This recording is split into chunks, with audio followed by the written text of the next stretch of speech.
I am Kamal Sheel, State Level Coordinator for Oil Industries in Odisha, as well as CGM and State Head of Indian Oil Corporation Limited। 1 फरवरी से लेकर के 15 फरवरी तक oil industries के द्वारा उड़ीसा में सक्षम campaign चलाया गया। सक्षम का अर्थ है संरक्षण महोत्सव, जिसमें कि हम आम जनता को ये संदेश देते हैं कि ऑयल एंड गैस को हमको कंजर्व करना है और ज़्यादा से ज़्यादा नई हरित ऊर्जा की ओर हमको विचार करना है और उनको अपने जीवन में ले करके आना है। जैसा कि आपको मालूम है कि पिछले 2022 से आगे जिस तरह से एनर्जी के क्षेत्र में चेंजेस आ रहे हैं और हमारा देश बहुत तेज़ी से विकास की ओर अग्रसर हो रहा है। हमारा जीडीपी ग्रोथ 6 से 7% पर ईयर का चल रहा है और ऐसा माना जाता है और ऐसा इस पर आंकड़ों के द्वारा प्रोजेक्ट किया जा रहा है कि 2050 तक हमारी ऊर्जा की रिक्वायरमेंट आज जो हमारी ऊर्जा का कंजम्पशन है उससे जस्ट डबल हो जाएगा।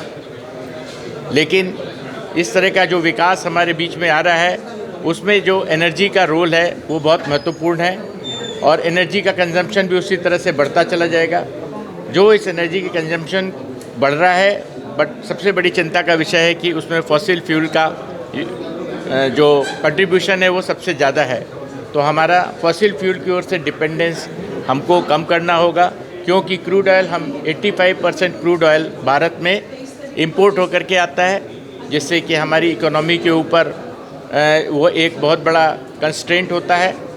इसलिए हमारी सबकी कोशिश ये होनी चाहिए कि हम ऑयल एंड गैस को जितना हो सके कंजर्व करें और फॉसिल फ्यूल के एमिशन से जो वातावरण में ग्रीन हाउस गैसेस का एमिशंस हो रहा है, आप सब लोग जानते हैं कि उससे टेम्परेचर बढ़ता जा रहा है और क्लाइमेट में तरह तरह की अनएक्सपेक्टेड चेंजेस आ रहे हैं। उसको रोकने के लिए और हमारे फ्यूचर को अच्छा फ्यूचर हम आगे देने के लिए हमारे लिए ज़रूरी है कि हम फॉसिल फ्यूल्स के डिपेंडेंस को कम करें, ऑयल एंड गैस के को कंजर्व करें और नई ग्रीन एनर्जीज़ के स्रोतों को अपने एनर्जी कंजम्पशंस में लेकर के आएँ।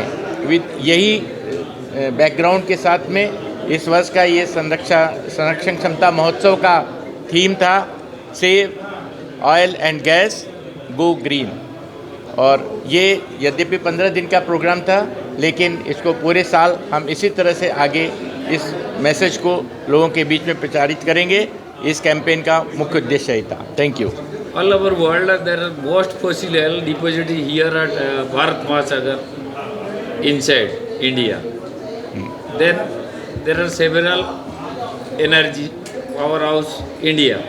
इसी ग्रोथ में मैसेज क्या है युवा पीढ़ी को आपको? युवा पीढ़ी के लिए मैसेज यही है कि जो फॉसिल फ्यूल है उसका आज के समय में जो एनर्जी मिक्स है हमारे देश में, उसमें 50% कोल और ऑलमोस्ट 32%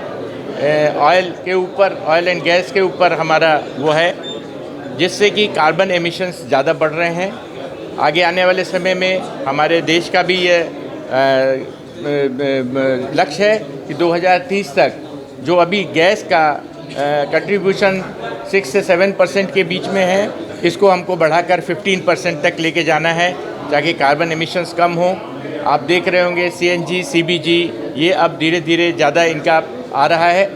इसके अलावा EVs की ओर अब धीरे धीरे हम बढ़ रहे हैं, लेकिन EVs के साथ में उसको EVs को चलाने के लिए जो एनर्जी है वो एनर्जी ग्रीनर एनर्जी जो सोलर, विंड इन सब के द्वारा हो, उसकी ओर ज़्यादा हमको अब ध्यान दिया जा रहा है।